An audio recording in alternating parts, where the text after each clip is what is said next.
morning mist rolled across the Welsh mountains like a living thing, wrapping around the Brecon beacons in layers of gray that made visibility nearly impossible. Major Jake Morrison of Delta Force checked his watch. 05 for 7 hours. 3 minutes until the joint training exercise officially began. Asterisk across the valley. Somewhere in that impenetrable fog waited for members of the British Special Air Service. The scenario was simple. Locate and extract a high-value target from a simulated hostile compound before the opposing team could intercept. Winner takes bragging rights. Morrison's team had trained for 6 weeks specifically for this moment. Asterisk confidence is high. Morrison muttered to his second-in-command, "Captain Davis, we've got this locked down." Asterisk Davis nodded, studying their tactical display. 8 Delta operators, the best America had to offer, against 4 SAS troopers. The numbers alone should have been reassuring.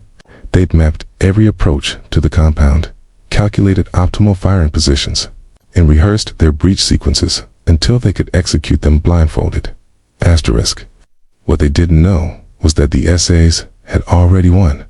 Asterisk. At 0550 hours, Morrison's team moved out in perfect formation, using the terrain and fog as concealment. Their movement was textbook, quiet, coordinated.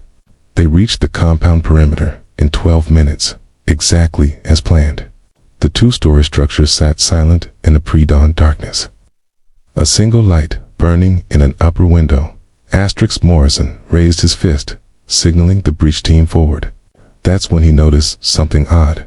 The door was already ajar. Asterisk hold, he whispered into his comm. His instincts screamed a warning, but protocol demanded they clear the building.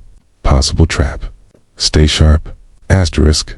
They entered in pairs, weapons raised. Night vision, painting the world in shades of green. Empty. The ground floor was completely empty.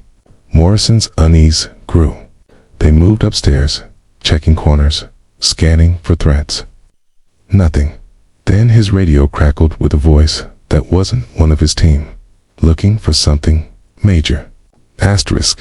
Morrison spun, weapon ready. The voice had come from his own radio frequency, impossible unless someone had penetrated their encrypted communications. Before he could respond, every light in the compound blazed to life, momentarily blinding his team through their night vision goggles.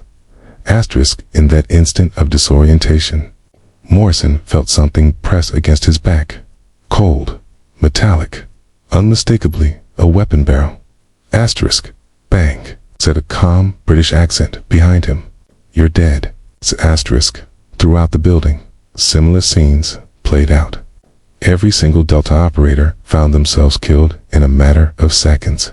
Morrison ripped off his night vision and turned to find a sandy-haired SAS sergeant standing there, his weapon lowered now, a slight smile on his weathered face. Asterisk. What the hell just happened? Morrison demanded. Asterisk. You walked into an empty building, mate, the sergeant said.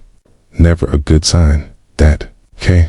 Asterisk. The lights revealed what Morrison's team had missed. The SAS hadn't been waiting in the compound at all. They'd been in the walls, literally, behind hastily constructed false panels, inside crawl spaces, even beneath floorboards rigged to lift silently. While Morrison's team had been clearing empty rooms, the SAS had been closing in behind them like shadows. Asterisk. But that wasn't even the most impressive part. Asterisk. The exercise coordinator, a grizzled British colonel named Hartley, entered the compound with a tablet displaying the full tactical picture. Morrison's jaw dropped as he watched the replay from overhead drones. Asterisk. The SAS hadn't started at the compound. They'd started 3 kilometers away and had moved through the mountains at a pace Morrison wouldn't have believed possible, covering terrain that should have taken 40 minutes in just under 18. They'd reached the compound, cleared it, set their trap, and concealed themselves all before Morrison's team had even left their starting position. Asterisk. How? Morrison asked simply. Asterisk. The SAS team leader, captain named Price, who looked like he'd been carved from granite, stepped forward. Different philosophy, Major. You Americans train to be the biggest hammer in the toolbox. We train to be whatever tool the job needs. Sometimes that's a hammer. Sometimes it's a scalpel. Asterisk Price explained that while Delta Force had spent weeks planning the perfect approach, the SAS had spent the same time learning to move through that specific terrain in any weather, at any time, from any direction. They'd memorized every rock, every dip, every dead space where they'd be invisible to thermal imaging. Asterisk, your plan was brilliant. Price continued, but it was one plan. We trained to have no plant to read the environment and adapt in real time. Asterisk Morrison watched the replay again. The SAS team's movement was almost supernatural. They'd used the fog not as concealment, but as navigation, knowing exactly where they could move without being silhouetted.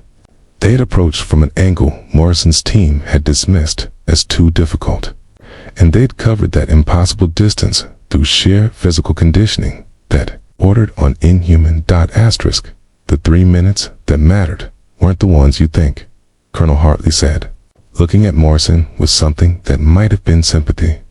It was the 3 minutes after 0550 when our lads reached the compound, assessed your most likely approach, and set their positions.